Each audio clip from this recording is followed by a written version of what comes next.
We have a collective bargaining agreement. Yesterday, the MLSPA and owners officially ratified the new agreement, which extends through 2027, which means hopefully after this week, we can stop talking about negotiations and start talking about actual soccer for the foreseeable future. We think, hope. We'll see. At any rate, this is Waking the Red Weekly. I'm Mitchell Tierney, and aside from some CBA talk on this week's show, we'll also discuss what those negotiations might have meant for Toronto FC's transfer plans, some changes to the Toronto FC staff, and plenty more as part of a busy week for Canadian soccer. About 15 minutes or so, One Soccer's Ollie Platt will join us to talk about the She Believes Cup and Toronto FC's transfers and more. But first, as always, Jeffrey P. Nesker, Michael Singh, how you guys doing? We're back. Yeah. We're back. I think a little bit of relief there, Mitch, that the two sides finally put things behind us and we can just look forward to the start of the season now. I'm buzzing for it. Yep. I'm wearing this training top in honor of the fact that we actually get to go training. And guys, I need some help. Explain this to me. What's up with these little finger thumb hole things? Is that like soccer specific or? I don't know if it's soccer specific, but I remember like when I used to play, I remember sliding my thumbs into that, and it I don't know, it felt more comfortable when I was running almost like. Does it ground you because it forces you to like be more aware of your arms or something like that? I don't know the science behind it. I can't tell you that, but I just if there's just slide your finger and then it sometimes it's comfy, sometimes. Like Check. Jeff is, yeah. It's probably also keeps your hands a little bit warm too. For the listeners, for those who aren't watching, Jeff has those kind of holes on the sleeves that are part of training tops sometimes that you can put your thumbs into. I think by now we've described it well enough.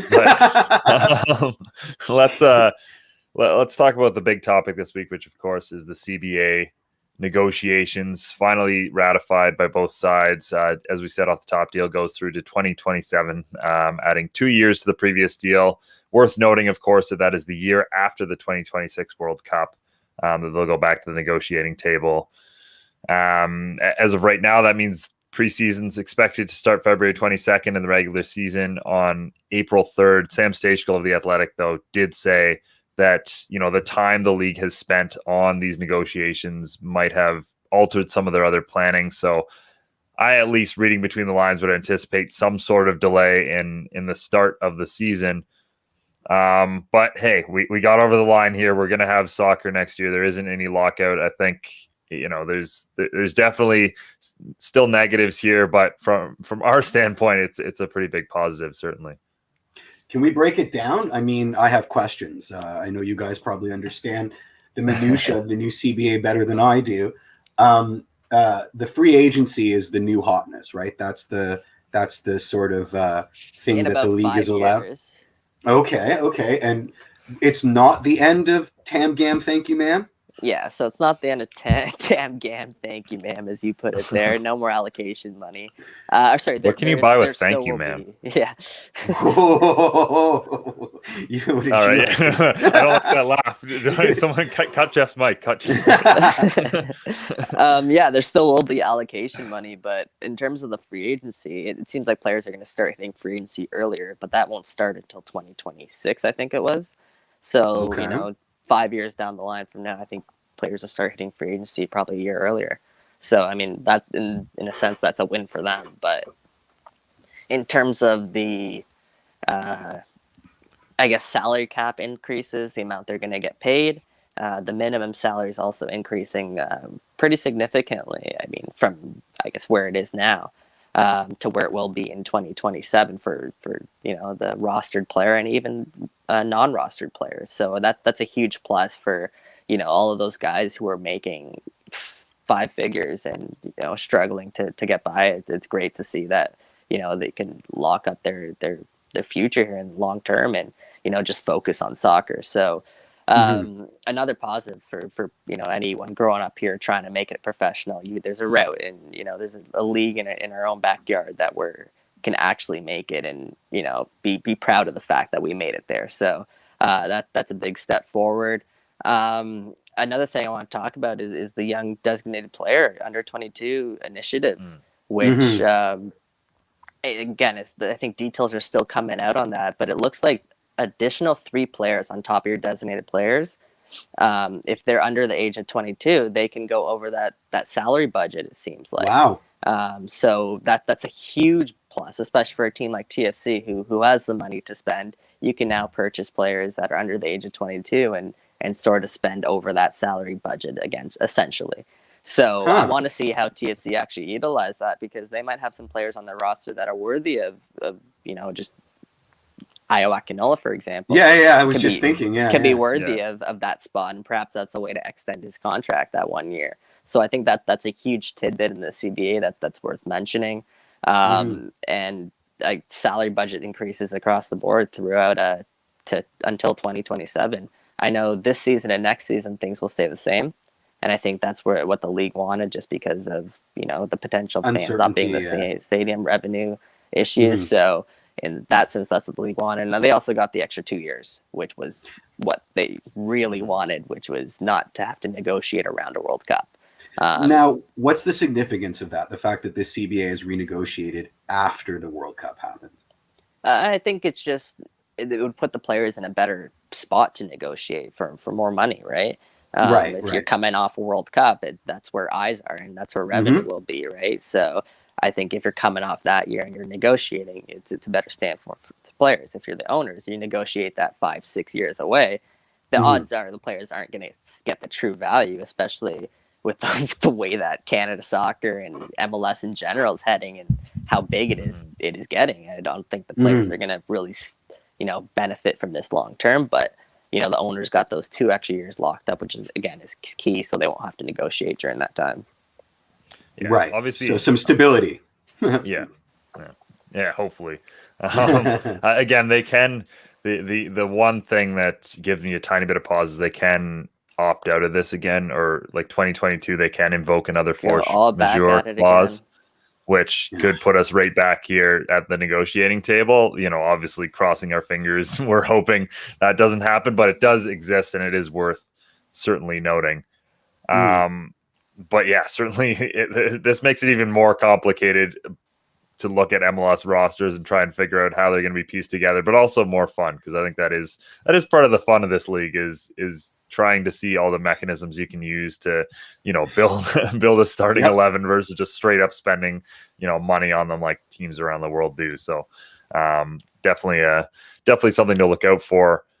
I also want to talk about how this might affect Toronto FC. The first and foremost thing is now they probably have to find somewhere to play. Reports today suggesting that the Vancouver Whitecaps might be headed down to Salt Lake, which is not a bad location. I mean, we've seen, I think it was NWSL bubbled there for their first tournament. The PLL bubbled there. That's a professional lacrosse league. So, certainly a place that has been tested in terms of its ability to, keep players safe, that sort of thing. For Toronto FC, it's going to be interesting. From everything I've heard, they're not going back to Hartford. I don't think, as much as it somewhat worked out this year, I don't think the players necessarily want to go back. I've heard they'll be going somewhere maybe closer to where another Toronto team is right now. That's all I'll say. You guys can put that 2 and 2 together. I think it's interesting. It's interesting that the Vancouver Whitecaps aren't playing. Where was it? Portland, where they were last time, sharing that stadium. It's interesting that they're now, moving down there to Utah. I wonder if they just think that's just a better fit for their team, or perhaps they're the players themselves. They just didn't like the way that Portland was, but they're going to be sharing those facilities by all accounts in that report. Interesting. I guess I don't really know too much to make of them. I want to hear more from their side and why. Yeah, maybe it's just as simple as a different set of 4 walls to look at, right? Like, you've been staying in that hotel for the better part of 3 months. Like, there's nothing on the room service menu that you haven't had twice. It could just be as simple as keeping the room and board fresh for the players, because it was such a drain for everyone that had to live out of a suitcase last season. So, maybe it's just this one little thing that's like a bit of a new freshness, and they're hoping for that. But, I can't see that trumping existing partnerships, right? Like, TFC already has the infrastructure built in at Rentschler, so they would have to go and do that all again and figure out the ins and outs of a new stadium. Same with Vancouver. So it's probably a failing of negotiation as much as it is an attempt to freshen it up for the players. That makes sense. I think there just wasn't a lot to do in Hartford. Like, honestly, like I think the players just, it just wasn't an ideal spot for them. And it's not 2 season. months that they're going to be setting up, right? For right. Hartford, they just have to do the last 2 yeah. months. It's going to be long term here. I mean, MLS they want to get started in April and end of December. So if you think about it that way, you got to think more long term, and perhaps somewhere sunnier does make sense. Yeah. At any rate, let's the other thing coming out of the CBA, which was interesting, was the fact that Pozuelo was looking at a loan to Saudi Arabia if the CBA didn't go through. Hear you guys' thoughts on that, because obviously, I don't think that would have been ideal for Toronto FC. Obviously, it's good to have a player play, but with international quarantine laws, all the things that are in place right now, who knows when Toronto FC would have gotten him back. Yeah, where did that manifest? I mean, I remember seeing the article. Sky Sports exclusive. Oh, okay, because I read the article on our site and I knew nothing about it. I mean, it makes sense. They've been pursuing him pretty aggressively since Genk. I mean, wasn't it Paz who had the quote about never wanting to go there, though? It was. Yeah. It wasn't as strongly worded as that, but it certainly wasn't as positive, if you pardon the pun. It certainly wasn't positive, and it was in reference to his family and not wanting to take his family there, for obvious reasons. There's been a bit of a to-do on the boards with respect to the pause move, because do we look at it in the same way as we looked at the Seba move? And the general consensus is no. But the specifics are much the same, right? You have a finite career. You only have a certain amount of time to make your bank. I know you prefer me to go the other way and say an athlete wants to consistently play, but in the case of going to Arabia, you can't ignore the fact that you're going to make well above fair market value, and it's a nice way to fill up your bank account. Do we fault him? No. I mean, at the end of the day, we love this league for how crazy it is, but players might be a bit turned off by the constant renegotiations. Let's not forget this was what, the second or third time the CBA has been in play in 2 years.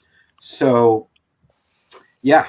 I mean, wants to play, and he doesn't want to be sitting around waiting for the league to maybe not have a season this year and then lose out on one of his years in prime, making that bank. For sure. It was a contingency plan. And, who knows if the reports are true or not, but multiple people have reported it since. Again,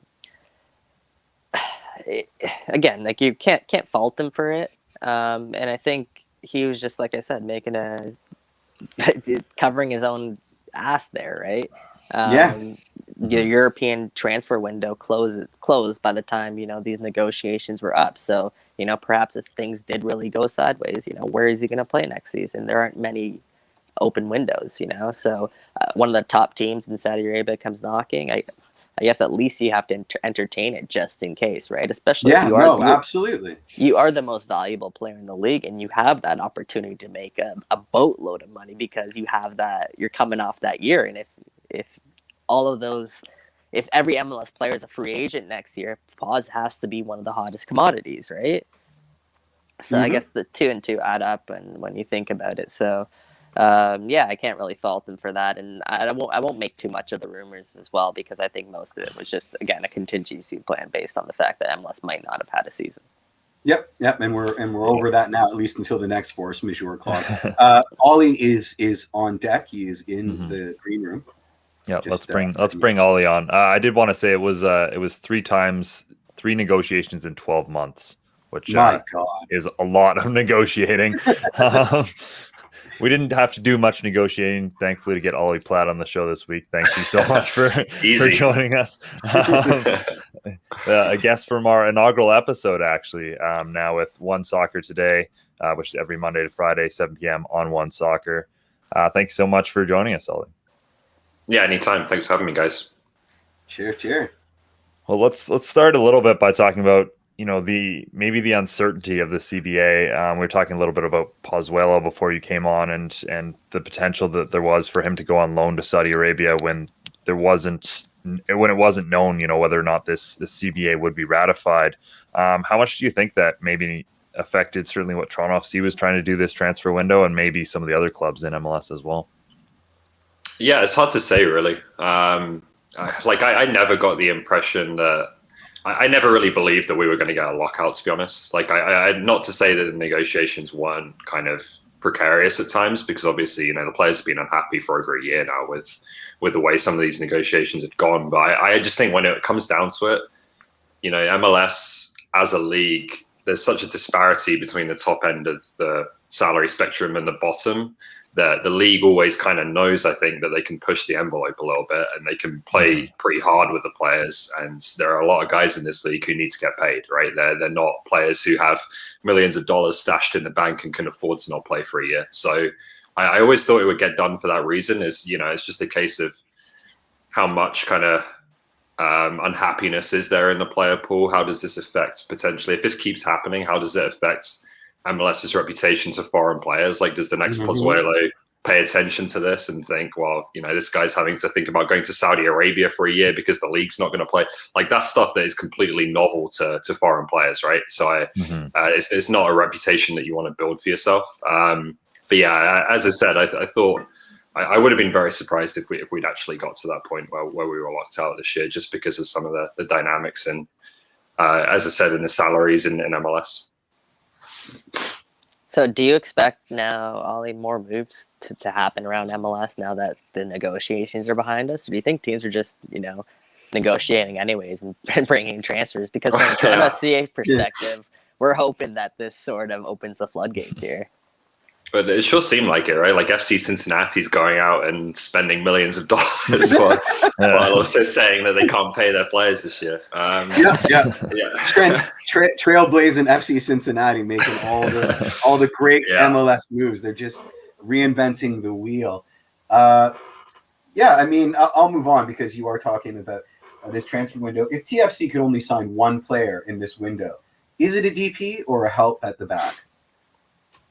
I don't know if I'm in a minority on this, but I don't think their needs at the back are as pressing as maybe people make out. I know we're coming off that Nashville game where that goal didn't look good on Omar Gonzalez or Chris Mavinga, and I know there's been some concerns about those guys at times, but I tend to think that Gonzalez, he's really experienced. He's a smart player, positionally really sound. As long as the structure around him is okay, I think he's more than good enough.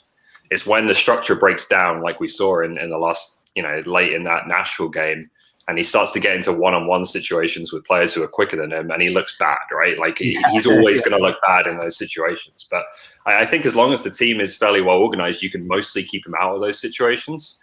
And as I said, I think his experience of this league compensates for his weaknesses. So I'm not saying don't bring in a defender. I'm sure they will, because Simon's gone and Zavaleta and they need the depth there.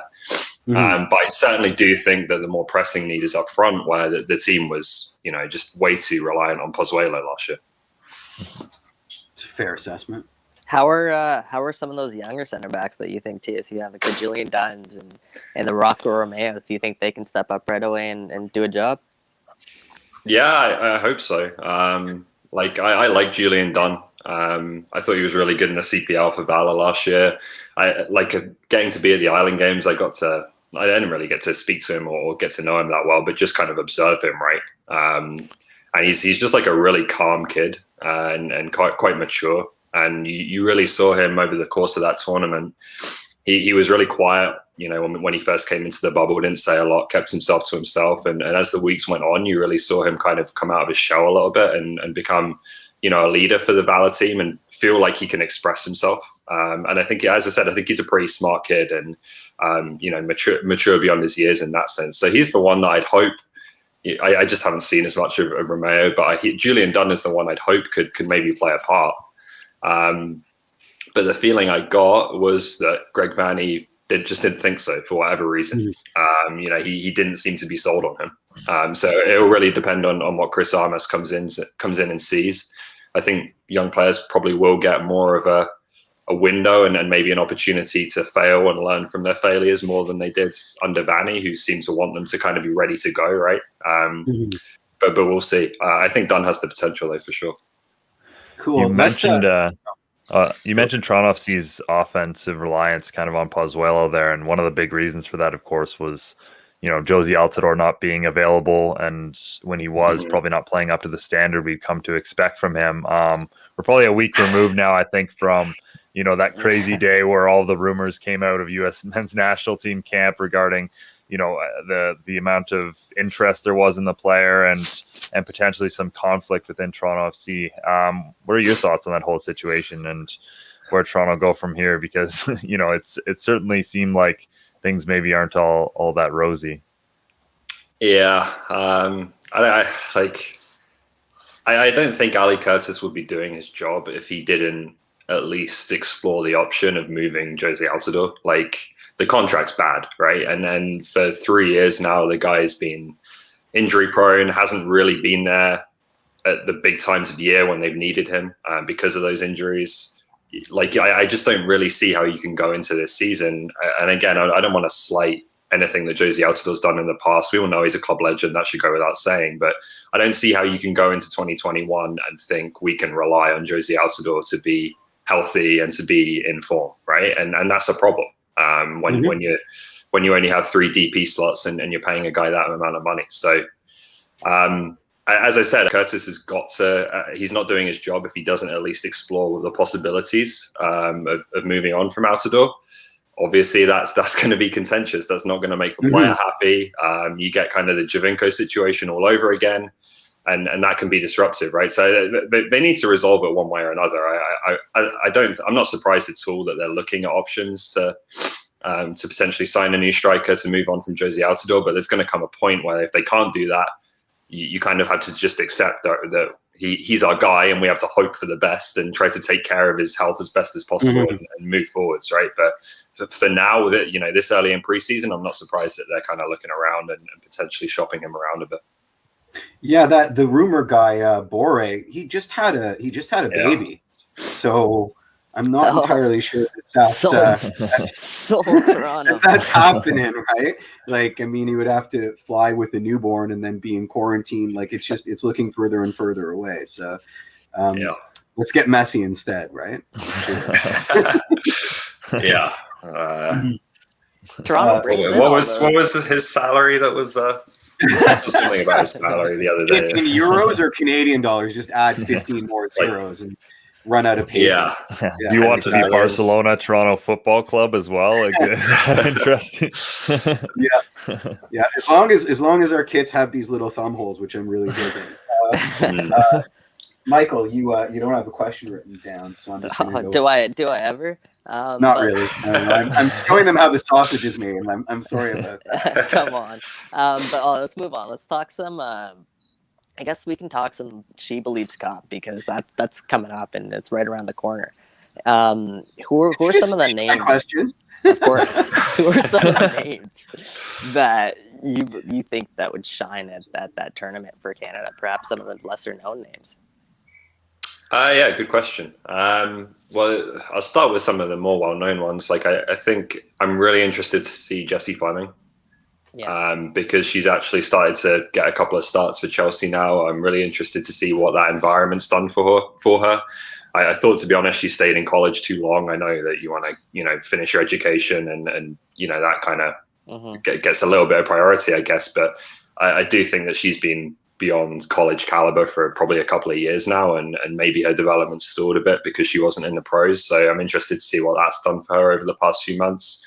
In terms of lesser known players, like the one I think that everyone's kind of excited to see is Evelyn Vienne, right? But just someone who's scored at every level she's been at, continued to score in the NWSL and in France. And, now we're finally, I'm surprised she hasn't been called up before now, but we're finally going to get to find out whether she can be some kind of solution for a team that hasn't been scoring enough goals for a while now, right? So, those two stand out to me as two that I'll be watching. I'm excited for that. What would you call a success in terms of the women's national team performance at the She Believes Cup? I'd say you want to try and get second place, right? Like the US to the US. But I think other than that, especially with Japan dropping out, Brazil's a team, I'd probably put them ahead of Canada right now, or at least on what we've seen over, the end of Heiner Moller's time in charge. But that's a team that you've got to want to be able to compete against, right, and get a result against if you're going to do anything at the Olympics, anything at the next World Cup. So, Canada haven't necessarily been there. They had a bad defeat against Brazil after the last World Cup. But I think a Canada team that's playing well, that's really playing to its potential, should be able to go up against Brazil and get a result. So, yeah, US is always going to be tough, and it will be tough for a while, I think. But rest of the field, I think Canada should be wanting to be on top of that. That'll be a good measuring stick game for sure. For sure, yeah. One of the questions I want to ask specifically is I want to ask about Jordan Huitema, because she's a really interesting name, because she was really hyped up to really succeed Christine Sinclair almost, and she's still very young, and she's finding her footing still at PSG. But do you still think that hype is still around her, and does she still have what it takes to be Canada's next number 9? Yeah, that's the big question, right? I've always been kind of a little bit cautious with Jordan Huitema, because I think the fact is that what she's done so far is she scores a lot of goals against poor teams, right? And that's fine. That's she's ahead of schedule compared to most players of her age, right? She's playing for PSG. She's already got however many national team caps. You got to make it all relative and say that she's already way ahead of most of her peers in her age group. But she hasn't really proven herself yet against top opposition, either for club or country. And so that's the next step she's got to take, right? And I know a lot of people want to see her in the starting lineup. They want to see her and Sinclair paired together and playing together now.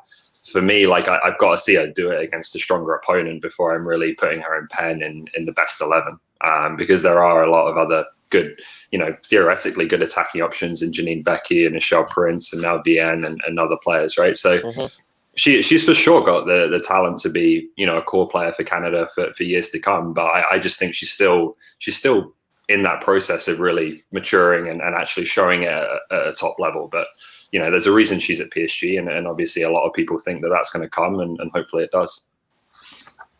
Yeah, and of course they have the England friendly coming up as well, so that'll be a fun one, especially with Bev Priestman angle on that. Of course, this tournament on One Soccer, which is awesome, considering being able to watch these games after what happened at the men's camp, unfortunately. With a couple of highlights, that sort of thing.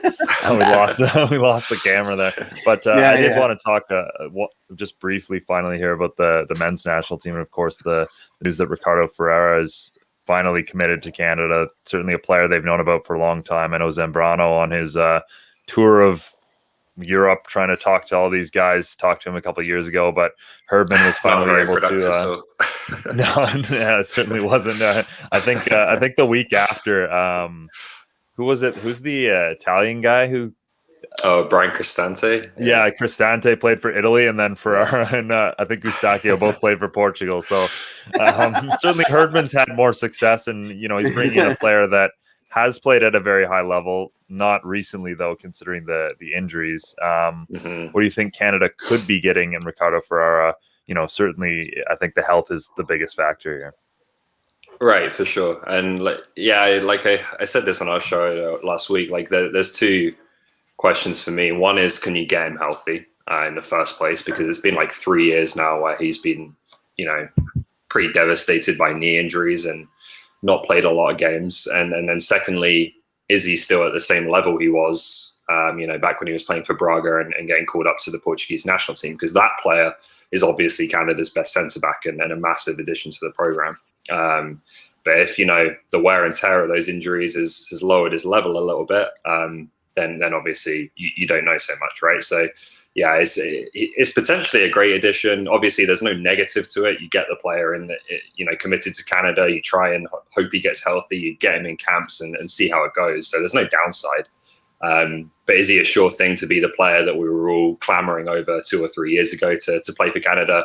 You can't say so at this point, right? Because the injuries he's had, even worse than Josie Altidore. It's been like just his. I don't know how many knee injuries he's had, but it's like you've got to think that that's going to be something that's going to take a while to really fully come back from. But fingers crossed, and he's still a good age, and hopefully he can get back to where he was. Yeah, don't love the idea of him playing on some of those CONCACAF surfaces. It's probably not probably not going to prolong the career at all. But yeah, thanks so much. Wait. Well, we missed one more question. Well, because we missed talking about it in the preamble, so we might as well ask Ollie if he thinks Tigres have even a snowball's chance in hell of taking Bayern in the Club World Cup. Well, Bayern can't really defend that this season, it seems like. So maybe there's like a window of opportunity there. I love Tigres as a team. They're like, for me, and I know they spend a lot of money, so it's not as easier said than done. But they're like the pinnacle of what we should want to see in CONCACAF, right? Like they're a team that goes after big players. They have a good core of Mexican players as well.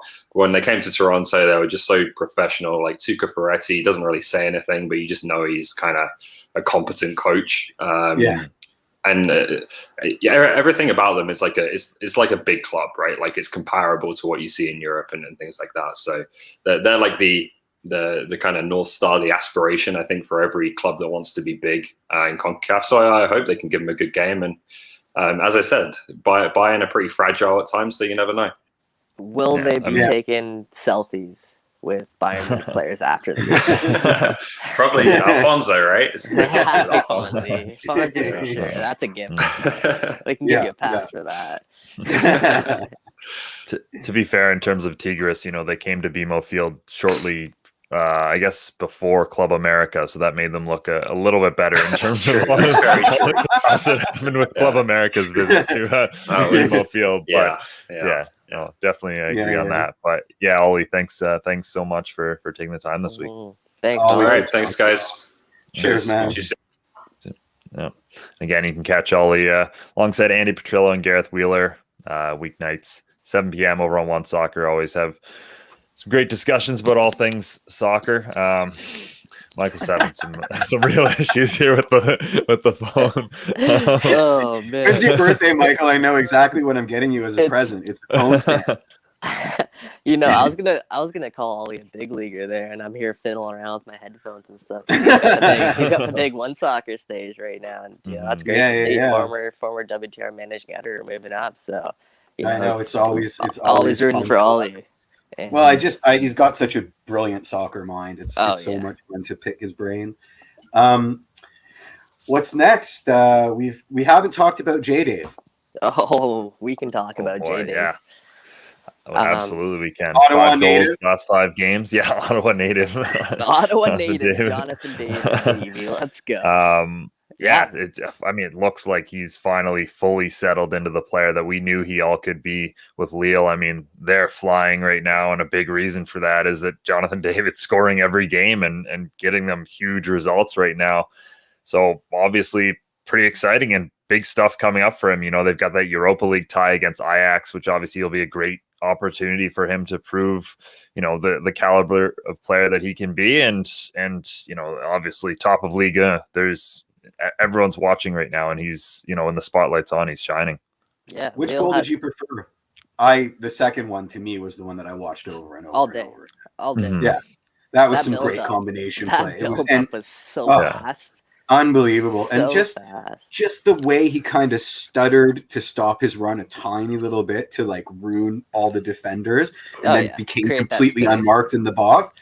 God, I mean, he's so calm in the box. I think I said this in the chat. You can't teach that. I mean, that's a skill to not lose your head. Having the awareness to play a give and go with a ball coming in at that pace in the box, and to finish first time after receiving the ball back with your weak foot and the finish that he had, that's world class. And I don't think any goalkeeper in the world stopping that, let alone like many defenders. I had to scoot in to see what Will's saying here. When has Canada ever had two top players playing and starting regular minutes with two teams leading their respective teams in top leagues? Pinch me. Yeah, straight up. No.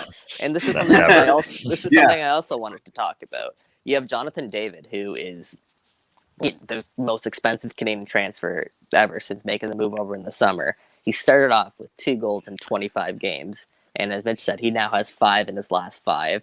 Lille, his team, who he's the number 9 for at 21 years old in League One, is ahead of Neymar's Paris Saint-Germain, Kylian Mbappe's PSG by 3 points. He's ahead of Lyon by 2 points.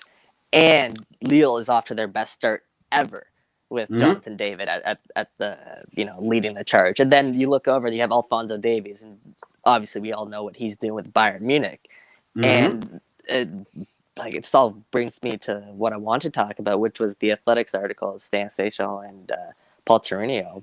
They had a great read about how MLS players are now being revalued, and it's a different type of valuation now because teams overseas, what they said was MLS is sort of like a black hole to those teams, to those European teams. No one really knows what MLS is.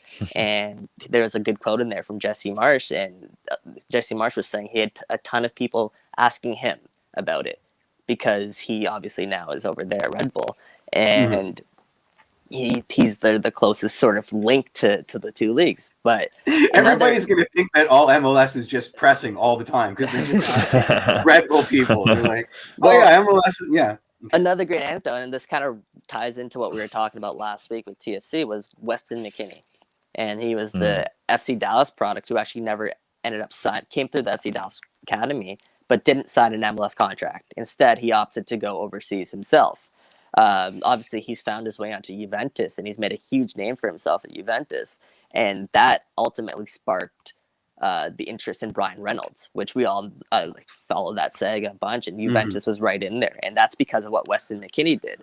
So if we can relate that to Canada, you think about what Alphonso Davies and what Jonathan David are doing, you got to think about how people are circling, Canada soccer and looking for that next star, because the people who are going over there right now, they're the ones that they're tearing up and they're being trailblazers. They're setting the pace for Canada soccer. And this is going to...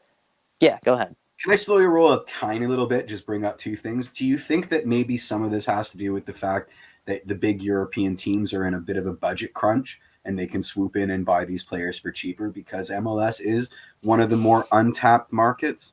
I don't. No? So it could be a combination of both for sure. It's an untapped market, and that's definitely, you want to get ahead of that. But I don't think that's the ultimate reason. I think the ultimate reason is that they're starting to realize the talent is there, and sure, they can get it at a cheaper price than other places in the world, like obviously paying for a player from like Santos, for example, from Brazil. Exactly. Like you're going to pay an extra premium for that player. Well, yeah, we wanted Lucas Hansen so badly, and what was his team? They refused to go down on his transfer fee, right? Like they just weren't willing to play ball with us. And I think that an MLS, but I would think that an MLS team. Well, I think about Lucas Hansen all the time because of Erickson Gallardo, and I'd rather have had Lucas Hansen. But you got to think that an MLS team, when the old lady comes calling, they're like, "Oh my God, what do you want? We'll give you the locker room. Like, do you want his apartment? Like, what can we do?" So there's a part of me, and I feel the same way about J. Dave. I'm not ready to let my heart accept that there won't be more bumps in the road for him. As excited as I am about the last couple of games, and as excited as I am about reading Twitter and all the Lille fans going, maybe he isn't crap after all, which has been like a pretty major theme on the Lille fan boards. I do reserve a bit of cynicism. Jay Days wasn't cheap. To your other point, he's the most expensive signing in their team history, right? Something along those lines. And no, he was. He broke their transfer record.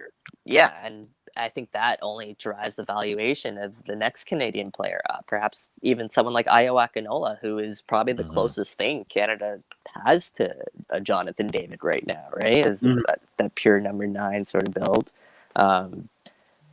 does that the way that Jonathan David is performing, does that, inflate Ayo Akinola's price even slightly, right? Does it get more teams interested in him? It's a ripple effect, and again, the more the better that Jonathan David and Alphonso Davies play, it's the better for kids back home here. I don't think I think that's inarguable. I just .com bubbles. All we do is talk about bubbles these days, and the one thing that's constant in bubbles is that they eventually burst. So, what does this mean for the future of MLS players? Is this like a weirdo kind of wrinkle in time where the collusion of North American players making proper indents into the European leagues at the same time as the European leagues are looking for value everywhere? Just how does that all end up? Is either way, Jeff, I'll take it, because it's the start of a movement, and I really think it's just the beginning of it. And absolutely, either way that European teams want to accept their players, if it is because they're cheaper, so be it. We'll just get our players over there because our players are good enough, and it's about time. Yeah, I agree. Yeah. And obviously hope that this extends to the Canadian Premier League as well. Kind of need the proof of concept there first. They need someone who can go over there and prove that they can play up to that high level. Obviously, Dominic Zator going over to Sweden right now is a good sign, that sort of thing. They're starting to develop those relationships and that sort of thing, but definitely need the one young guy to go over and do what Jonathan David and Alfonso is doing, or Weston McKennie. But there's way more proof in MLS. So Tristan Borges wasn't that guy? Well, he doesn't have a squad number. He's squad number free. Yeah. It's been a rough year for him. Yeah. Is that realistic for the CPL, Mitch, or would the CPL be more of a feeder to MLS and then to Europe? Right. I think it is realistic for the Canadian Premier League. I think at some point, especially if, again, you need that proof of concept, but we're now talking about the MLS valuations going up. If teams start to shy away from how expensive those prices are getting, they can find some absolute bargains in the Canadian Premier League, right? And that's where I think the Canadian Premier League can succeed is not necessarily selling guys on the cheap, but selling guys at much cheaper than you could get in MLS and offering those kind of bargains. And we know, based on the budgets of some of these teams, what a world of difference even a 6-figure transfer would do for any of these clubs, right? And that's honestly how this league has positioned itself from the beginning, as a model that's based on that. So that's the thing, is I don't think they need to compete with MLS or anything like that, because MLS will be sending players hopefully to big leagues like Serie A, the Premier League. Soccer is a big place, and you can send a player to the Swedish second division for a good transfer fee, or something along those lines. So I think the Canadian Premier League is in line with MLS there, perhaps on a smaller scale, but like you said, a couple $100,000, that makes a massive difference for a Canadian Premier League club.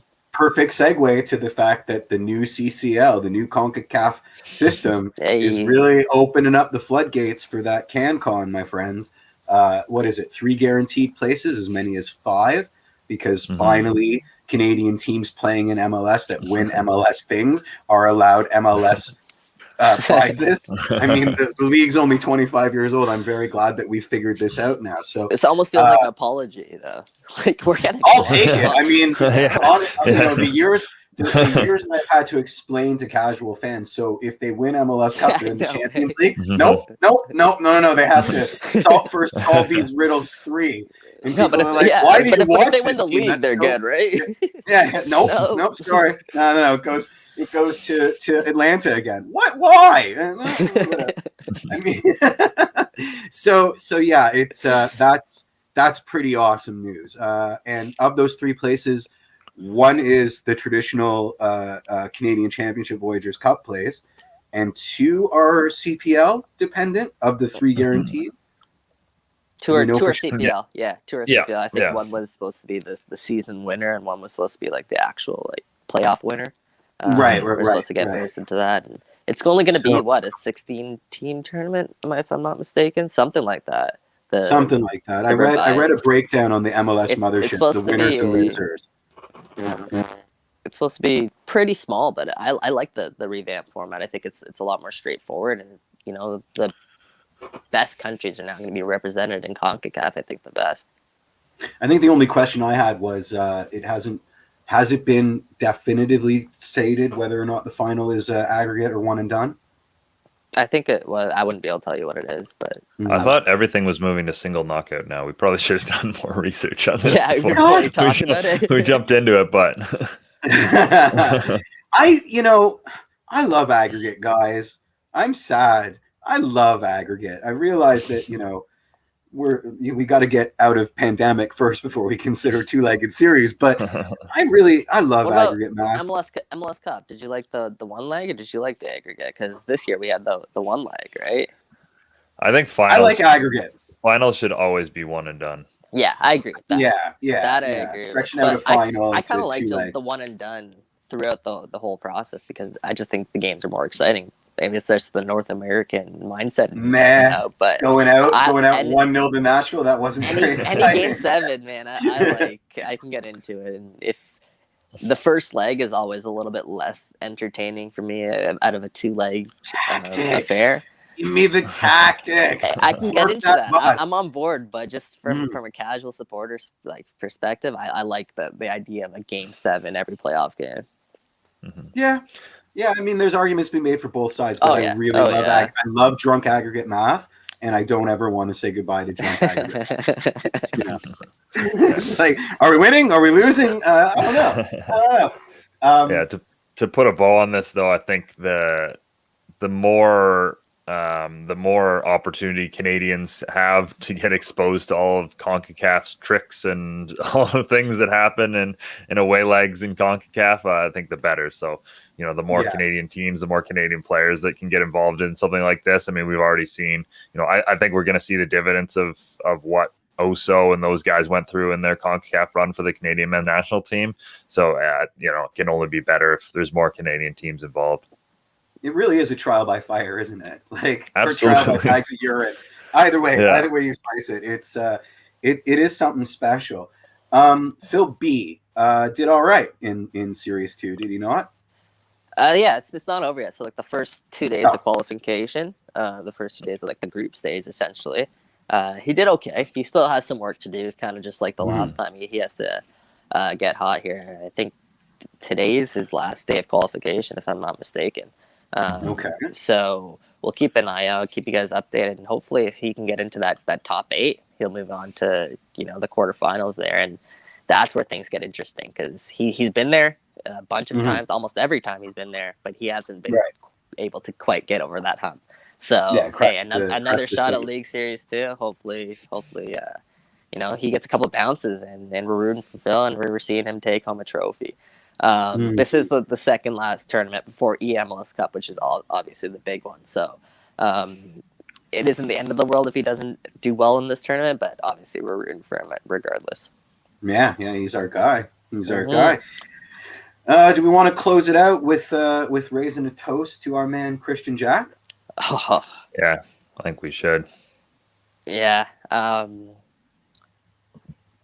It's tough to even find the words to be honest with you. Like, Christian Jack has, you guys saw the response that he received when he obviously did announce the news that he was let go there by Bell Media. What Christian Jack has done for Canada soccer is words can't describe it. It's immeasurable. Yeah, we talk about the players a lot on the show, and he's just as big of part of growing the game in this country. So we know here at Wake and the Ready, he's a friend of the show. He'll be fine. Like, we're not worried about that. It's just TSN be fine. I mean, it's with the World Cup coming up, with the Euros coming up, with how much we're talking about Canada soccer growing, and to go lose one of the leaders of the game in this country. If not the guy, let's be honest. If not the leader of the game in this country. It just doesn't make sense on so many levels. And again, we're excited to see what he does next because we know it is coming, but just why? It didn't need to go down that road. I mean, obviously, there's a lot of different things that go behind. Yeah, the I scenes, am not going to open the. We won't get into it that I much. don't have But access to their financials. Yeah. Yeah. Just from an outsider's perspective, let's say it's it was an absolute mind-boggling. WTF moment. Yep. Mhm. I agree. Mind-boggling. I agree. I mean, certainly as you guys have said, raise the level of conversation. I think, like, he, in terms of soccer discussion in Canada, like the IQ and the kind of discussions that he was having on a weekly basis were, as you guys said, raise the standard, I think. And every time I listen to KJ, I learn something new. So obviously Every time. very disappointing. And every single time. No, as you guys have said, we're 6 years away from a World Cup. It's just it's disappointing to see the level of coverage in this country. And obviously, we're trying to do what we can here at Waking the Red, and I think we do a pretty good job. But you'd like to see more. You'd like to see more variety, and unfortunately, right now it kind of feels like the industry is shrinking a little bit. And again, that's disappointing because we have such an opportunity here. Once in a lifetime, really, opportunity to shine light on the game in this country. And it feels like some of the people who are the very best at doing that are, getting their platforms, unfortunately, taken away from them. For sure. Yeah. Honestly, and you can call it like TSN, Sportsnet. You guys have to do better. You guys have to do more for soccer in this country. Having the Canadian press as the only articles on your website about soccer is just not good enough.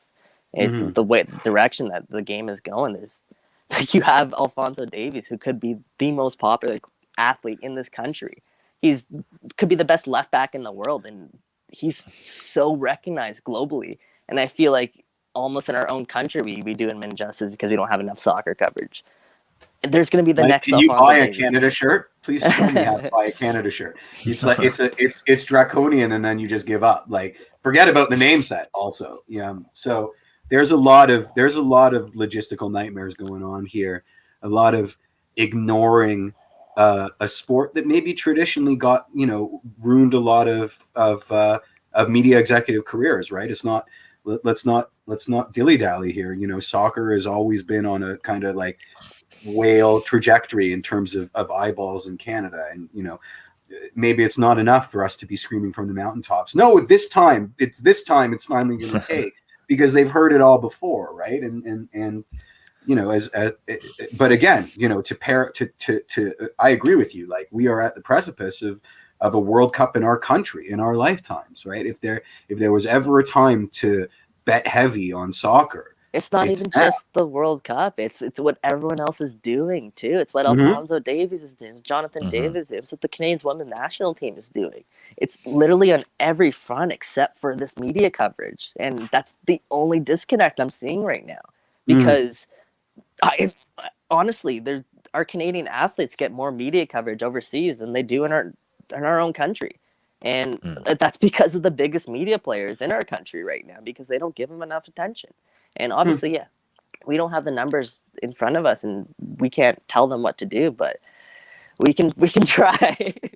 Listen, if you had told me before the Super Bowl that this would be one of the lowest rated I didn't watch it because Eggball and me were not great bedfellows, but if you had told me that the ratings would be lower for the Super Bowl than they have been in decades, during a pandemic when no one can go outside and only has television to watch, I would have been like, are you crazy? But that's what happened. I mean, people found something else to watch when they're the definition of a captive audience. So I don't know, man. It's crazy out there. I would have bet heavy on the ratings being higher without batting an eyelash. And I didn't see the Super Bowl ratings, to be honest with you. No, it's going around the horn now that they were a lot lower than expected, considering the specifics of what we're living in right now. So, you take that as an example that, you can apply logic, but sometimes the result is entirely illogical. So, yeah, and just to bring it back around full circle is, again, we wish KJ all the best of luck, and he's a first class professional, and he went out with class. And remember the anecdote that he kind of told in his tweet there is one that I think will stick with me for the rest of my life, and that was when the executives there at TSN, they were saying that he has to almost, I'm going to paraphrase, but they were saying that he has to sort of dumb down his work for the soccer moms out there who might not understand. Mm-hmm. And KJ's response to them is, don't worry about them, they're going to catch up. And Yeah. like for the game in this country, to move, accelerate the game in this country, is they're going to have to catch up. And again, yeah, we can raise a toast to KJ on Absolutely. that note, because I think that's a perfect way of summing up who KJ is. Yep. You never talk down to us. Kevin, producer Kev, wants us to talk about this UEFA Conference League, and I don't, because it's stupid and I don't want to happen. All right, let's give one final shout out to the, talk about the Super Bowl, the real biggest world's team sports competition, which of course is the Club World Cup. I love the Club World Cup. I don't know why it doesn't get enough love. I think it's such a fantastic tournament. The fact that it's consistently played in some countries that maybe don't have the best records on human rights and that sort of thing is a little iffy, but I love that game. I love the Club World Cup. I am so looking forward to the final on Thursday. Yeah, two things to mention in the final. Of course, first CONCACAF team, as we mentioned, with Tigres making the final. And then, of course, first Canadian who could win it with Alphonso Davies playing against them and Bayern Munich. So a lot to look out for in that game. Very that kid's trophy case. He's going to need a whole house for it. It's ridiculous. How old is he? It's ridiculous. Is he 19 still, or how old is he? No, he's 20 now, I believe. 20? He's 20, and he's won old. Just about. Yeah, take him out back behind the barn, guys. Alfonso's time is done. Yeah, it's almost like the Kylian Mbappe thing. Like when he was in the Champions League final, it's like if he wins this, does he just does he win soccer? Like is it worth doing it anymore? But straight up, he's reaching that level, man. He's reaching that level with the amount of accolades that he's racking up, and I think there might not be much debate as to who the best left back in the world is right now, because I think before it was sort of Andy Robertson and Alphonso Davies, but one of them has stayed consistent. The other one seems to be struggling, and I think that Fonzie is the best left back in the world. Anytime I can take a Liverpool jab and get one. I was going to say one more Liverpool shot. Yeah. Tell us how you really feel. Regardless, it would be cool to see a Canadian win some kind of World Cup at least. But that brings us to the end of this week's show. Big thank you, of course, to Ollie Platt for hopping on. Never gets old talking beautiful game with that guy. Thanks to Kevin and Sophia Homestand for all the things they've been doing in the background on this show. On behalf of Jeff and Michael, thanks so much for tuning in. Until next Tuesday. Ciao.